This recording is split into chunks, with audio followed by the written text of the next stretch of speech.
శ్రీరామం శ్రీరామం. నమస్తే అండి. 22 జనవరి 2024 అయోధ్యలో రామ మందిరం ప్రారంభోత్సవం జరగబోతుంది. అందులో భాగంగానే ఐ డ్రీమ్ ఇప్పుడు అయోధ్యలో ఉంది. సెంట్రల్ విహెచ్పి జాయింట్ సెక్రటరీ అయిన కోటేశ్వర శర్మ గారు కూడా వాళ్ళు మనతో ఉన్నారు. వారిని అడిగి కొంత హిస్టరీ అండ్ గుడి గురించి కూడా మనం తెలుసుకుందాం, గుడి నిర్మాణం గురించి తెలుసుకుందాం. నమస్తే సార్. నమస్కారం అమ్మా. సార్, అందరూ ఇప్పుడు గుడి ప్రారంభం జరగబోతుంది 22 అయ్యే హడావిడిలో అందరూ తండోపతండాలుగా జనాలు అయోధ్యకు వస్తున్నారు. కానీ వీటన్నిటి మధ్యలో మనం చాలా మాట్లాడుకున్నాం, నిన్న కూడా మేము మీ ఇంటర్వ్యూ తీసుకున్నాం. వీటన్నిటి మధ్యలో అందరికీ ఒక బయట వాళ్ళకి, అయోధ్య నుండి కొంచెం బయట ఉన్న వాళ్ళకి, తెలుగు స్టేట్లో వాళ్ళందరికీ ఒక్క చిన్న క్వశ్చన్ వస్తుంది. ఏంటి అంటే, ఇప్పుడు దాకా పోరాటం చేసి ఇక్కడ మాది మసీద్ ఉంది అని పోరాటం చేసిన వాళ్ళు ఇంకా అయోధ్యలో ఉన్నారా సార్? వాళ్ళు లేకపోతే చుట్టుపక్కల ప్రాంతాల్లో ఉన్నారా? అసలు వాళ్ళు ఏమయ్యారు ఇప్పుడు కనిపించట్లేదు అని?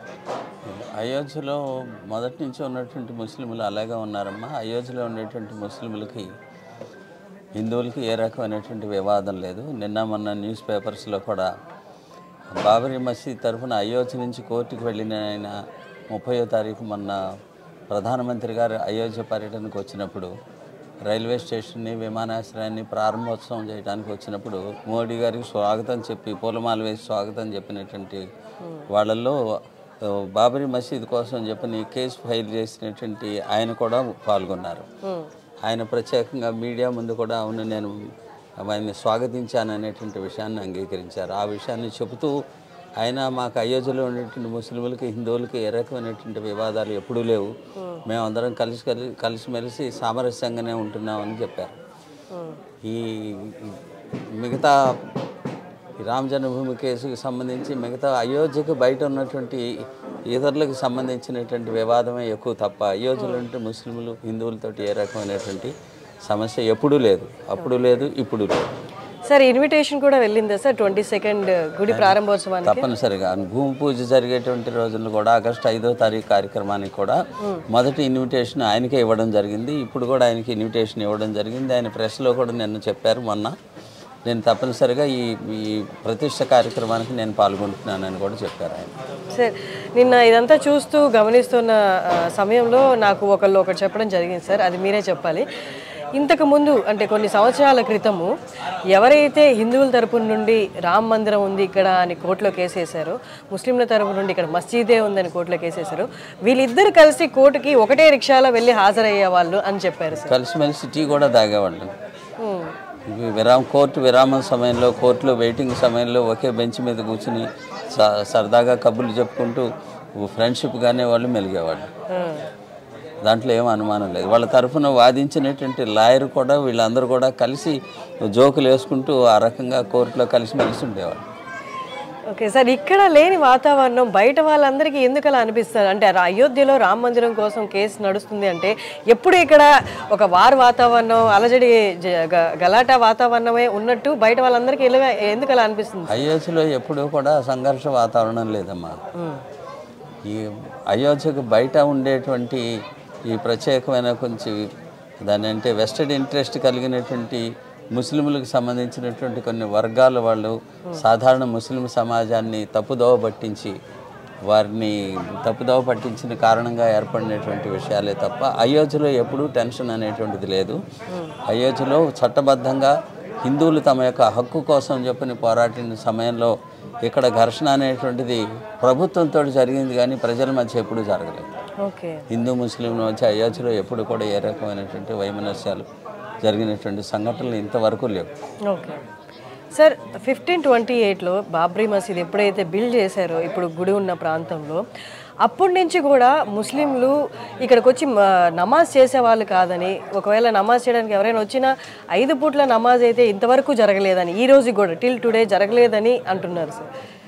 దీనికి సంబంధించినటువంటి వివరాలన్నీ హైకోర్టు విచారణ సమయంలో కోర్టుల రికార్డుల్లోనూ సుప్రీంకోర్టు రికార్డుల్లోనూ కూడా ఏవైతే రికార్డు అయి ఉన్నవో విషయాలు అవన్నీ వాస్తవంగా మనం స్వీకరించాల్సిన అవసరం ఉంటుంది. కోర్టు ముందు వచ్చినటువంటి విషయాల ప్రకారంగా 1528వ సంవత్సరంలో మసీదుని నిర్మాణం కోసం చెప్పి ప్రయత్నం చేశారు, కట్టడాన్ని నిర్మాణం చేశారు.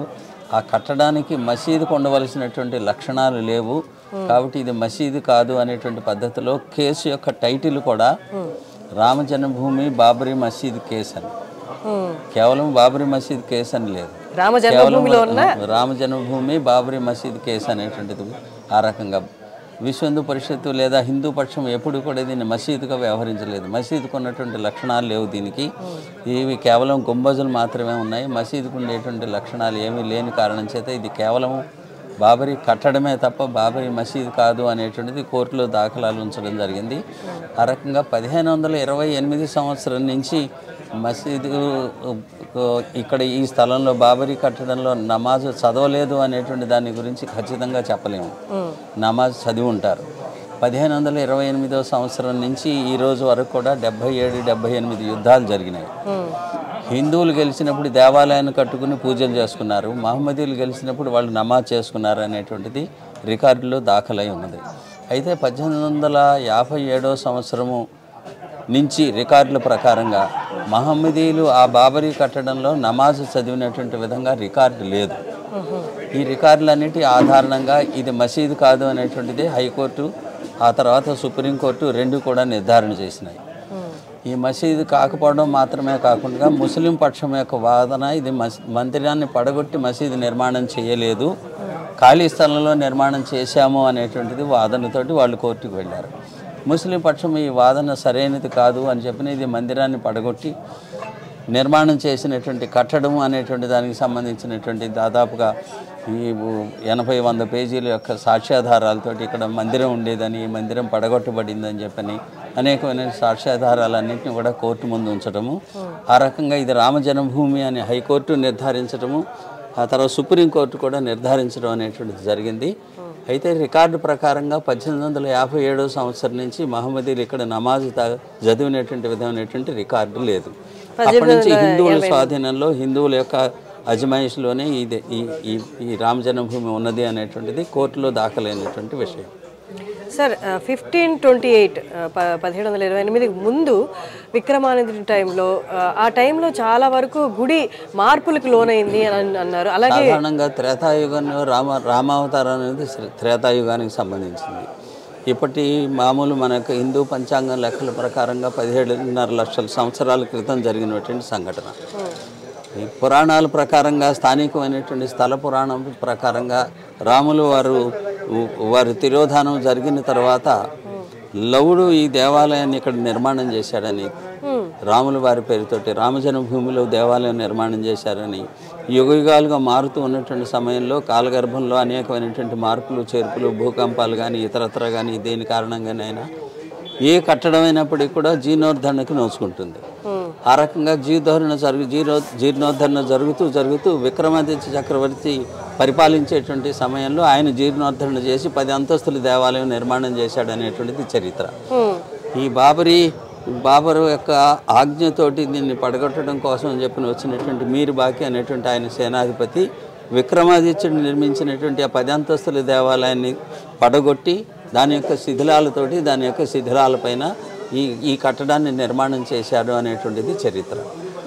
ఈ రకమైనటువంటి పద్ధతిలో ఈ సాక్ష్యాలన్నిటి ఆధారంగా ఇది దేవాలయాన్ని పడగొట్టి దేవాలయం యొక్క శిథిలాలపైన, దేవాలయం యొక్క శిథిలాలతోటి ఈ బాబరీ కట్టడం నిర్మాణం చేయబడింది అనేటువంటి నిర్ధారణ అయినటువంటి కారణం చేతనే రామజన్మభూమి రాముడి పక్షాన తీర్పుని పొందడం జరిగింది.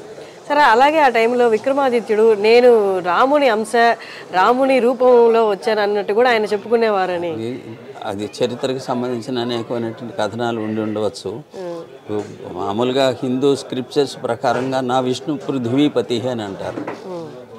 రాజు అనేటువంటి ఆయన పృథ్వీపతి అనే రాజు, చక్రవర్తి అనేటువంటిది విష్ణు యొక్క అవతారంగా భావించడం అనేటువంటిది మన యొక్క పరంపరలో ఉన్నది.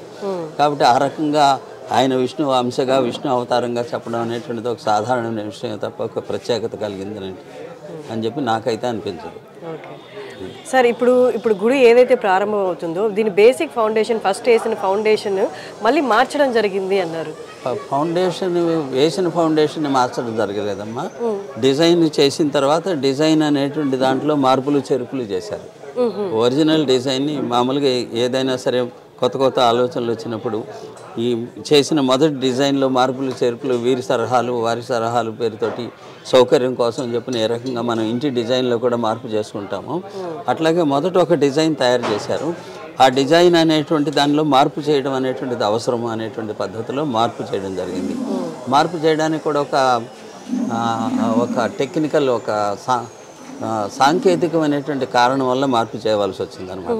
కారణం ఏంటంటే రిమోట్ సెన్సింగ్ ద్వారా సెటిలైట్ ద్వారా సర్వే చేసినప్పుడు రామజన్మభూమి ఏరియాని సర్వే చేసినప్పుడు తెలిసినటువంటి విషయం ఏంటంటే సరయూ నది 1500 సంవత్సరాల క్రితం రామజన్మభూమిని ఆనుకుని ప్రవహించేటువంటిది అనేటువంటిది. దాని కారణంగా ఇప్పటికి కూడా ఈ రామజన్మభూమి యొక్క కిందన కొన్ని అడుగుల కిందన ఎప్పటికీ కూడా సరయూ నది యొక్క జల ప్రవాహాలు ఉన్నాయని చెప్పని అంతర్వాహినిగా వాటిని టెక్నికల్ టర్మ్ సివిల్ ఇంజనీరింగ్లో పాలియో ఛానల్స్ అని అంటారు. పాలియో ఛానల్స్ ఇప్పుడు కూడా ఉన్నాయని చెప్పని వాటి యొక్క లక్షణం ఏంటంటే హై ఫ్లడ్ లెవెల్లో ఉన్నప్పుడు పూర్తిగా వరదలు ఉన్న సమయంలో ఇవి యాక్టివేట్ అవుతాయి. యాక్టివేట్ అయినప్పుడు కింద ఉండేటువంటి శాండ్ అనేటువంటిది కొట్టుకుపోతుంది. ఇసుక కొట్టుకుపోయినప్పుడు డిజైన్ దానికి తగినటువంటి విధంగా డిజైన్ చేయవలసి ఉంటుంది. మొదట చేసినటువంటి డిజైన్ అనేటువంటిది ఈ రకంగా పాలియో ఛానల్స్ కింద ఉన్నాయని చెప్పని సరయూ నది ఇక్కడ ప్రవహిస్తోంది అనేటువంటి సమాచారం అప్పటికి లేదు. కాబట్టి అప్పుడు చేసినటువంటి డిజైన్ని 1000 సంవత్సరాలు కనీసం ఈ దేవాలయం స్థిరంగా ఉండాలి అనేటట్టయితే ఈ డిజైన్ని మార్చాలి అనేటువంటి పద్ధతిలో మార్చడం జరిగిందన్నమాట. అంతే తప్ప మొట్టమొదట డిజైన్ చేసినటువంటి దాన్ని మళ్ళీ తొలగించి ఇంకో డిజైన్లోకి తీసుకురాలేదు. డిజైనింగ్ టైంలోనే పేపర్ వర్క్ జరిగేటువంటి సమయంలోనే ఈ మార్పులు చేయడం జరిగింది. సార్ నిన్న మేము గుడికి సంబంధించిన స్తంభాలు చెక్కడం చూసాం సార్. వందల సంఖ్యలో ఉన్నాయి. ఆల్రెడీ కొన్ని కూడా ఆల్రెడీ టెంపుల్కి మూవ్ అయిపోయాయని కూడా చెప్పారు సార్. కానీ అవి ఒక్కొక్కటి చెక్కడానికి చాలా టైం పడుతుంది కదా సార్. అసలు ఎప్పుడు ప్రారంభించారు సార్ ఆ స్తంభాలను? రామజన్మభూమి ఉద్యమం విశ్వ హిందూ పరిషత్ యొక్క ఆధ్వర్యంలో 1984 సంవత్సరంలో ప్రారంభమైంది. ప్రారంభమైనటువంటి మొదటి నుంచి కూడా రామజన్మభూమి మనదేను, హిందువులదేను, రాముల వారిదేను, ఇక్కడ మనం తప్పనిసరిగా మందిరం నిర్మాణం చేసుకోవాలి, చేసుకుంటాము అనేటువంటి పరిపూర్ణమైనటువంటి విశ్వాసంతో 1984, 85, 86 సంవత్సరాల్లోనే రామజన్మభూమి ఇట్లా నిర్మాణం చేయాలని చెప్పి రామజన్మభూమిని ఒక మోడల్ తయారు చేయడం జరిగింది. ఆ మోడల్కి అనుగుణమైనటువంటి పద్ధతిలో దేవాలయం నిర్మాణం చేయాలని చెప్పి నిర్ణయం అయిన తర్వాత ఆ మోడల్ని 1986 సంవత్సరంలో ప్రపంచ మొత్తంలో కూడా ప్రచారం చేశాము. రామజన్మభూమి ప్రస్తావిత రామజన్మభూమి మందిరం అనేటువంటి పేరుతో ఫోటో ఇంటింటికి వెళ్ళింది. ప్రతి గ్రామం నుంచి కూడా ఒక ఇటుక రామజన్మభూమి నిర్మాణం కోసం అని చెప్పి పంపించాలని చెప్పి రామశిలలు పూజ అనేటువంటి పేరుతో దేశవ్యాప్తంగా పూజలు జరిగినప్పుడు 12.5 లక్షల ఇటుకలు పూజించబడి అయోధ్యకి తరలించారు. ఈ సందర్భంలోనే ఇంటింటికి కూడా ఈ రకంగా రామజన్మభూమి యొక్క మోడల్, దేవాలయం యొక్క మోడల్ని పంచడం జరిగింది. ఆ రకంగా మోడల్ ఎలా ఉంటుంది అనేటువంటిది ప్రచారం అప్పటి నుంచి జరుగుతూ వచ్చింది. కాబట్టి ఈ మోడల్కి అనుగుణమైనటువంటి పద్ధతిలో అవసరమైనటువంటి డిజైనింగ్ అప్పటికే పూర్తయింది. 1990 అక్టోబర్ 30వ తేదీ జరిగినటువంటి మొదటి కరసేవకు ముందే ఈ మొత్తం దేవాలయానికి సంబంధించినటువంటి స్ట్రక్చరల్ ప్లానింగ్ స్థపతి ద్వారా తయారైపోయింది. దానికి తగినటువంటి విధంగా స్తంభాలు చెక్కడం జడ్జిమెంట్ రాగానే మనం విజయాన్ని సాధించగానే దేవాలయాన్ని వెంటనే అతి త్వరగా నిర్మాణం చేయాలనేటువంటి ఉద్దేశంతో 1990వ సంవత్సరంలోనే శిల్పాలు చెక్కడం ప్రారంభించాం. అంటే ఇప్పుడు మనకు కనిపిస్తున్న ఈ శిల్పాలు ఏవైతే ఉన్నాయో 1990 నుంచి చెక్కుతూ వచ్చినటువంటి శిల్పాలు. ఈ స్తంభాలు సార్, ఈ స్తంభాలు కూడా స్తంభాలు ఈ మొత్తం కనిపించే స్ట్రక్చర్ అంతా కూడా 90 నుంచే ఈ స్తంభాలన్నింటినీ కూడా పునాదికి సంబంధించి శిఖరం వరకు కావాల్సినటువంటి వాటి యొక్క డిజైన్కి అనుగుణంగా ఈ శిలను సెలెక్ట్ చేయడము, రాజస్థాన్లో ఉండేటువంటి శిలను సెలెక్ట్ చేయడము, దాని క్వాలిటీ సెలెక్ట్ చేయడము, క్వాలిటీ సెలెక్ట్ చేసి అయోధ్యకి తరలించడము, అయోధ్యలో చెక్కేటువంటిది కార్యశాల అనే పేరుతోటి ఇక్కడే 90వ సంవత్సరం నుంచి శిలలు చెక్కడం జరుగుతుంది. అలాగే 90వ సంవత్సరం నుంచి రాజస్థాన్లో కూడా ఒక శిల్పశాల అక్కడ నిర్మాణం చేసి అక్కడ కూడా జరుగుతూ వచ్చింది. ఆ రకంగా ఈ రెండు చోట్ల 90వ సంవత్సరం నుంచి జరుగుతూ వచ్చింది. కాబట్టి రెడీగా ఉన్నటువంటి వాటితోటి జడ్జిమెంటు 2019 సంవత్సరంలో వస్తూనే దేవాలయానికి సంబంధించినటువంటి భూమి, దానికి సంబంధించినటువంటి పర్మిషన్లు, ప్రక్రియలన్నీ పూర్తయిన వెంటనే దేవాలయం నిర్మాణం చేయడం కోసం చెప్పి సిద్ధంగా ఉన్నాయి. కాబట్టి ఇప్పుడు ఈ 2024 సంవత్సరం జనవరి 22వ తారీఖున ఈ తయారై ఉన్నటువంటి వాటితోటి యథాతథంగా వాటన్నిటిని కూడా ఉపయోగించుకుంటూ దేవాలయం నిర్మాణం చేయడానికి సాధ్యమైంది. ఈ ప్రతిష్ట కూడా ఈ తేదీ నిర్ణయించడానికి అదే కారణం. 90 నుంచి ప్రారంభం చేసినటువంటి ఈ స్తంభాలు శిల్పాలు చెక్కేటువంటి కార్యక్రమం. ఈ పర్టికులర్ డేట్ అదే రోజు అదేమైనా విశిష్టత ఉందా సార్? ఇటు మామూలుగా హిందూ పంచాంగం ప్రకారంగా, భారతీయ పంచాంగం ప్రకారంగా ముహూర్తాలు అవి నిర్ణయిస్తారు. ఈ ఉత్తరాయణంలో శుభకార్యాలు జరుగుతాయి సాధారణంగా.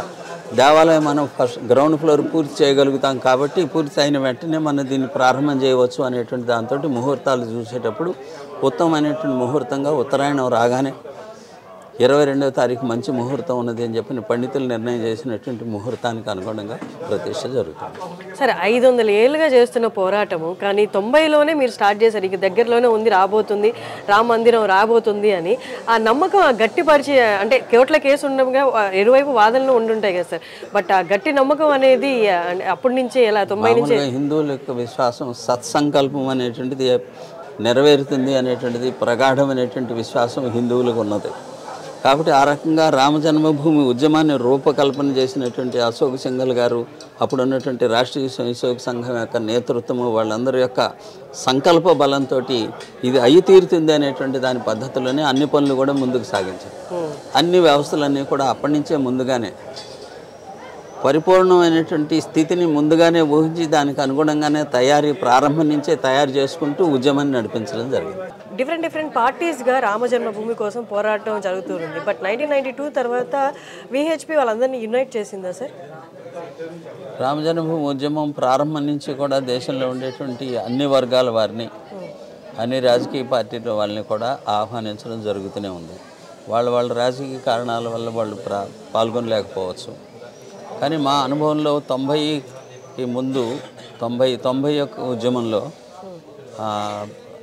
ప్రతి రాష్ట్రంలోనూ కూడా రామ జన్మభూమి శ్రీరామ సేవా సమితి అనే పేరుతోటి మొదటి కరసేవక సందర్భంగా కమిటీలు ఏర్పాటు చేశాం. ఆ కమిటీల్లో అన్ని రాజకీయ పార్టీల వాళ్ళు ఉన్నారు. ఈ మొదటి కరసేవ తర్వాత ఈ రాజకీయమైనటువంటి ప్రవేశించిన తర్వాత, అంటే రాజకీయం ప్రవేశించడం ములాయం సింగ్ కరసేవకుల పైన కాల్పులు జరపడము, తర్వాత ప్రభుత్వాలు పతనాలు, వీటన్నిటిలో ఈ రాజకీయమైనటువంటి కారణాలు చాలా 92 వచ్చేసరికి ఇతర రాజకీయ పార్టీల వాళ్ళు పక్కకి వెళ్ళారు. మరో కారణం కూడా అయి ఉండొచ్చును. భారతీయ జనతా పార్టీ వాళ్ళ యొక్క పొలిటికల్ ఎజెండాలో వాళ్ళ తీర్మానం కూడా చేశారు, రామ జన్మభూమి అనేటువంటిది మా యొక్క ఎజెండాలో భాగం అని చెప్పని. అది కూడా కారణం అయి ఉండొచ్చు మిగతా రాజకీయ పార్టీల వాళ్ళు దీనికి దూరంగా ఉండడం బహుశా. 1992 తర్వాత అయితే యునైట్ చేసిందనే చెప్పొచ్చా సార్? 90 మొదటి కరసేవ వరకు కూడా అన్ని రాజకీయ పార్టీల వాళ్ళు రామ జన్మభూమి ఉద్యమంలో ప్రత్యక్షంగా పాల్గొన్నారు. ఆ తర్వాత నుంచి పాల్గొంటున్నారు కింది స్థాయిలో. ఓకే సార్, కరసేవ అని పెట్టడానికి రీజన్ ఏంటి సార్? కరసేవ అనేది మామూలుగా మనకి కరసేవ అనేటువంటి పంజాబీ పదం. ఈ పంజాబ్లో ఈ మన గురుద్వారాలు వాళ్ళ యొక్క దేవాలయాలు ఉంటాయి. ఈ గురుద్వారాల్లో శ్రమదానం అని తెలుగులో అంటాము. ఈ శ్రమదానాన్ని పంజాబీలో వాళ్ళు కరసేవ అంటారు, కారసేవ అంటారు, కార్యసేవ కారసేవ అంటారు. మనం మామూలుగా తెలుగులో శ్రమదానం అంటారు. ఆ రకంగా ఈ కారసేవ అనేటువంటిది శ్రమదానం కానమాట. అంటే పంజాబీలో వర్డ్ పెట్టడం వెనక కారణం ఈ ఉత్తర భారతదేశంలో అది ప్రచలితమైనటువంటిది కాబట్టి అది సాధారణంగా అది పాపులర్ అయిపోయింది. అట్లాగే ఇప్పుడు జై శ్రీరామ్ అంతకుముందు లేదు. రామ జన్మభూమి ఉద్యమానికి ముందు ప్రపంచంలో జై శ్రీరామ్ అనుకోవడం లేదు. ఇప్పుడు ఎక్కడ ఏ సందర్భం చూసినా జై శ్రీరామే. అంతకుముందు ఏమనేవాళ్ళు సార్? అంతకుముందు ఉద్యమాలు ఈ రకంగా జరగలేదు కదా. కాబట్టి ఇప్పుడు కొద్ది ధార్మిక వాతావరణం ఏర్పడినప్పుడు కూడా అందులో జై శ్రీరామ్ అంటాం అనేటువంటిది నార్మల్ అయిపోయింది. ఆ రకంగా కాయినింగ్ అయిందనమాట. జై శ్రీరామ్ అయినట్టుగానే కారసేవ అనేటువంటిది కూడా కాయినింగ్ అయింది. సార్, విగ్రహాలు ఏర్పడడం మసీదులో, అప్పుడున్న మసీదులో ఇప్పటికీ అది మిస్టరీగానే ఉంది. ఎలా మిస్టరీ కాదమ్మా, స్పష్టంగానే కోర్టు తీర్పు ఉంది కదా. జిల్లా కోర్టు యొక్క తీర్పులో 1949వ సంవత్సరము డిసెంబర్ 22వ తేదీ అర్ధరాత్రి విగ్రహాలు వెలిసినాయి. విగ్రహాలు వెలిసినాయని తెలిసిన తర్వాత హిందువులందరూ కూడా పండుగ జరుపుకున్నారు, దర్శనాలు చేసుకున్నారు, పూజలు ఉత్సవాలు దీపావళిలాగా జరుపుకున్నారు. ఈ విగ్రహాలు వెళ్ళడం అనేటువంటిది కాదు, తీసుకొచ్చి పెట్టారు అని చెప్పని ముస్లింలు మరుసటి రోజు కోర్టుకు వెళ్ళారు. ఈ విగ్రహాలు తొలగించాలి అని చెప్పని.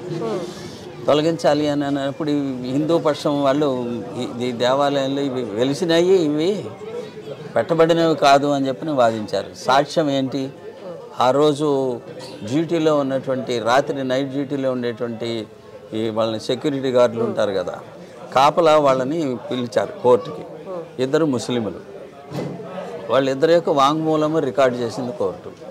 వాళ్ళిద్దరూ చెప్పింది ఏంటంటే, అర్ధరాత్రి ఒక పెద్ద మెరుపు మెరిసింది, ఈ మెరుపుకి మా కళ్ళు బైర్లు కమ్మాయి, మేము కళ్ళు మూసుకున్నాము, కళ్ళు తెరిచి చూసేసరికి విగ్రహాలు ఉన్నాయి.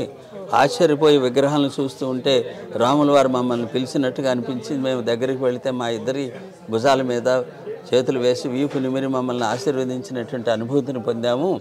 ఇవి వాటంతటా అవి వచ్చినవే తప్పితే, వెలిసినవే తప్పితే ఎవరు తెచ్చి పెట్టలేదు అని చెప్పి వాళ్ళు ఇచ్చినటువంటి వాంగ్మూలం మేరకి విగ్రహాలు తొలగించకూడదు అనేటువంటి నిర్ణయాన్ని మ్యాజిస్ట్రేట్ నిర్ణయించడం. ఆ తర్వాత పూజ జరుగుతున్నాయి కాబట్టి విగ్రహాలు తెచ్చిపెట్టినవేను పూజ జరపడానికి వీల్లేదు, ఆపండి అని చెప్పి ముస్లిం కోర్టుకు వెళ్ళటం. మళ్ళా కోర్టు పూజలు ఆపక్కర్లేదు అనేటువంటి పద్ధతులు నిర్ణయాన్ని చెప్పడం.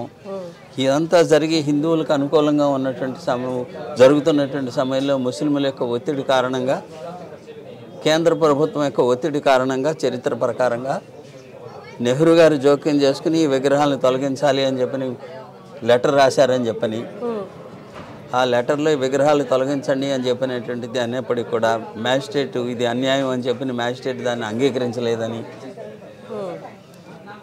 దాని ధర్మిలో అప్పుడు ముఖ్యమంత్రిగా ఉన్నటువంటి గోవింద వల్లభ్ పంత్ గారు 49 చివరి రోజుల్లో డిసెంబర్ మాసంలో ఎప్పుడో ఈ దేవాలయానికి కటకటాలు పెట్టించి తాళం వేసి ఈ విగ్రహాలని పబ్లిక్ దర్శించడానికి వీలు లేకుండా తాళం వేయడము, పూజారి మాత్రమే లోపలికి వెళ్ళి రోజు పూజ చేసేటువంటి విధంగా చేయడం జరిగింది. అప్పటి నుంచి అక్కడికి వచ్చేటువంటి కానుకలన్నీ 49వ సంవత్సరంలో ఈ దేవాలయానికి తాళం వేసినప్పటి నుంచి అక్కడికి వచ్చేటువంటి కానుకలన్నీ కూడా కోర్టులో జమ చేసేటువంటి విధమైనటువంటి పద్ధతులు ఏర్పాటు చేయడం జరిగింది. ఆ రకంగా గుడికి తాళం వేయబడ్డం అనేటువంటి దాని వెనకాల విగ్రహాలు వెలిసినవి అనేటువంటిది రికార్డ్ అయినటువంటి సత్యము కోర్టు రికార్డులో. విగ్రహాలకి మరి ఇప్పుడు తాళం వేసానని చెప్పారు కదా సార్, గ్రిల్స్ కట్టించి, అది ఓపెన్ అయితే ఎప్పుడు చేశారు సార్? ఈ రామ జన్మభూమి ఉద్యమం 84లో ప్రారంభించిన తర్వాత ప్రజలలో ఈ విషయాన్ని గురించి తీసుకువెళ్ళడం కోసం చెప్పని సీతాదేవి జన్మించినటువంటి జనకపురం నుంచి, సీతామఢి అంటారు, సీతామఢి నుంచి రామజానకి రథాలని ఉత్తరప్రదేశ్ మొత్తంలోనూ కూడా లక్నోకి తీసుకొచ్చి అక్కడి నుంచి ఢిల్లీకి తీసుకొచ్చే విధంగా ఈ యాత్ర నిర్వహించడం జరిగింది. ఈ యాత్ర నిర్వహించడంలో లక్షలాది మంది పాల్గొన్నారు దీంట్లో. సరే, ఆ యాత్ర అది పూర్తయిన తర్వాత ఈ దేవాలయానికి సంబంధించినటువంటి విముక్తికి నెక్స్ట్ స్టెప్లో తాళం వేసినటువంటి తాళాన్ని తొలగించాలి అనేటువంటి ఉద్యమం చేపట్టింది. ప్రభుత్వానికి అనేక విజ్ఞప్తులు చేయడము, ప్రభుత్వం ఏ రకంగానూ స్పందించకపోవడంతో 1986వ సంవత్సరంలో రాబోయేటువంటి శివరాత్రి నాటికి మీరు కనుక తాళాలు తెరవకపోతే మేము వచ్చి మేమే తాళాలు పగలగొట్టి మా దేవుని మేము దర్శించుకుంటామని చెప్పి సాధువులు ఒక హెచ్చరిక చేశారు రామజన్మభూమి ఉద్యమం తరఫు నుంచి. ఆ ఉద్యమం ఈ ప్రకటన చేసిన తర్వాత దేశం మొత్తంలో రామ భక్తులు సాధువులు అందరూ కూడా సరైన తోడ్ని చేరారు వేల సంఖ్యలో. ఈ మేము శివరాత్రి వస్తుంది, మేము తాళం పగలు కొడతామని చెప్పని. అప్పుడు ప్రభుత్వం స్పందించి కోర్టుని ఆదేశించి దీని గురించి విచారించమని చెప్పని ఆ రోజున ఫిబ్రవరి 1వ తారీఖు 86వ సంవత్సరం ఫిబ్రవరి 1వ తారీఖున కోర్టు 11 గంటలకు కోర్టు కూర్చుని 1 గంట 1:30 సమయానికల్లా ఇది అనవసరంగా ఏ ఆర్డరు లేకుండా ఎవరో దీనికి తాళాలు వేశారు కాబట్టి ఇది అసంబద్ధమైనది, తాళాలు తెరవలసింది అని చెప్పి మ్యాజిస్ట్రేట్ కోర్టు ఇచ్చినటువంటి తీర్పు మేరకి మధ్యాహ్నం 2 గంటలకి తాళాలు తెరవడం జరిగింది. అప్పటి నుంచి ప్రజలు దర్శనం చేసుకుంటూ ఉన్నారు. ఈ తాళం వేయడము, తాళం తొలగించడం వెనకాల ఉన్నటువంటి గాథ ఇది. సార్, ఇప్పుడు మీరు నిర్మిస్తున్న సాధువుల కోసం, బస చేయడం కోసం మీరు నిర్మిస్తున్న ఇవన్నీ ఎన్ని రోజుల నుంచి జరుగుతుంది సార్? ఎంతకాలం జరగబోతుంది ఇలాగే? ఇంకా ఈ స్థలం రామజన్మభూమి ట్రస్ట్ వాళ్ళు ఈ స్థలాన్ని పరిచయం చేశారు, కొన్నారు. అప్పుడు ఇది జామ తోట అన్నమాట. ఇదంతా కూడా దీన్ని కొనడం జరిగింది. కొన్నప్పటి నుంచి దీని లో లెవెల్లో ఉంటే దీన్ని సుమారుగా సెప్టెంబర్ నుంచి ఇది ఇక్కడ పని ప్రారంభించడం జరిగింది. ఇక దాదాపుగా 4 అడుగుల కింద నుంచి ఈ మట్టిని లెవెలింగ్ చేసుకుంటూ దీన్ని ఈ లెవెల్కి తీసుకురావడం సెప్టెంబర్ నుంచి ప్రారంభమైంది. యాక్చువల్ నిర్మాణం అనేటువంటిది ఈ నవంబర్ 20వ తారీఖు నుంచి ఇక్కడ పూజ చేసి నిర్మాణం చేయడం, మార్కింగ్ చేయడం, నగరాలు నిర్మాణం చేయడం కోసం ఆ రకంగా చేయడం. సార్ వాళ్ళ కోసం ఇంకా ఎన్ని రోజులు ఇలా ఉండబోతుంది సార్? ఇది పర్మనెంట్ అయ్యే ఛాన్సెస్ ఉన్నాయి? పర్మనెంట్ లేదమ్మా, ఇవన్నీ కూడా టెంట్ హౌస్ వాళ్ళకి, షామియానా కంపెనీలు వాళ్ళకి కాంట్రాక్ట్ ఇచ్చి వాళ్ళ చేత చేయించడం జరిగింది. ఈ కార్యక్రమం ఫిబ్రవరి ఆఖరు వరకు ఈ వ్యవస్థ ఉంటుంది. ఫిబ్రవరి ఆఖరు తర్వాత వాళ్ళు విప్ప తీసుకుని వెళ్తారు. సార్ అలాగే పుల్లారెడ్డి స్వీట్స్ ఉన్నారు కదా సార్, వాళ్ళు కూడా ఇక్కడ స్థలం ఇచ్చారని ట్రస్ట్కి స్థలం వాళ్ళు ఇవ్వలేదమ్మా. ఆయన కూడా ఇక్కడ స్థలం కొన్నారని లేదు, నాకు తెలిసినంతవరకు వాళ్ళు ఇక్కడ స్థలం కొనడం కానీ, స్థలం ఇక్కడ దేవాలయానికి ఇవ్వడం కానీ అలాంటిది ఏం జరగలేదు. సార్ కోర్టులో కేసు జరుగుతున్న టైంలో పుల్లారెడ్డి గారు అప్పుడు కూడా ఆ టైంలో కూడా డబ్బుల ద్వారా వారి చేయూతను కూడా వారు కూడా ముందుకు వచ్చారు అని సహాయం చేశారు. ఈ రామ జన్మభూమి ఉద్యమానికి సంబంధించినంత వరకు ప్రతి ఒక్క స్టేజీలోనూ కూడా ఈ ఉద్యమానికి అవసరమైనటువంటి ఆర్థికమైనటువంటి వనరులు సమకూర్చుకోవడం కోసం చెప్పని ఉద్యమం యోజనలోనే భాగంగానే ప్రతి గ్రామం నుంచి ఒక ఇటుక పూజ చేసి అయోధ్యకు పంపించాలి దేవాలయ నిర్మాణానికి అనేటువంటి కార్యక్రమంలో ఆ సందర్భంలో ఆ ఉద్యమం సమయంలో శిలాపూజ అని చెప్పి అనేవాళ్ళం. ఆ శిలాపూజ సమయంలో ఒక్కొక్క హిందువు నుంచి రూపాయి పావలా వసూలు చేయడం జరిగింది. ఈ రూపాయి పావలా ద్వారా వసూలు చేసినటువంటి మొత్తం సొమ్ము 10.5 కోట్ల రూపాయలు సుమారుగా. ఈ 10.5 కోట్ల రూపాయలతోటి ఈ దేవాలయానికి కావాల్సినటువంటి రాతిని కొని శిల్పాలు చెక్కించేటువంటి పని 90వ సంవత్సరంలో ఆ ఇనీషియల్ అమౌంట్ తోటి ప్రారంభం చేయడం జరిగింది.